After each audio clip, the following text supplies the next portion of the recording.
In order for you to use the voice recorder app on your phone, this is what you're going to do. You're going to start by launching the voice recorder on your device. So go ahead and navigate to the Samsung folder and select it. And then you'll need to give it the necessary permissions. This is permissions such as allowing it to record audio, as well as permission to access the music and audio on your phone, and you'll also be prompted to choose where you're going to be saving them to. If you have an SD card, it will prompt you to decide between your internal storage and SD card. It's completely up to you. And then once you're ready, you can start using the app. So the first step, in order for you to start recording, is to just tap on this microphone icon, like so. And then it will ask you to confirm that you wish notifications to be allowed by the voice recorder app. Simply select allow, and then you'll see that it's still recording your voice.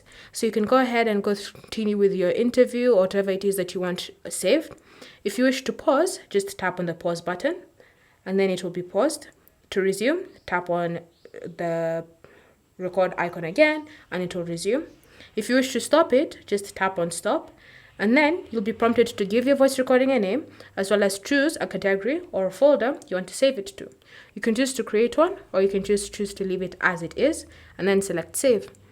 From here, you should be able to see your recording listed right there, and when you tap on it, it will start playing when you tap on the play button, and you can choose to skip silences, you set it on repeat, and even increase or decrease the speed of the audio. If you want to pause it, just tap on pause, and it will stop. And so that is how you can use the voice recording app on your Galaxy A07. Thanks for watching. If you have any questions or comments, leave them down below, and I'll see you in the next video.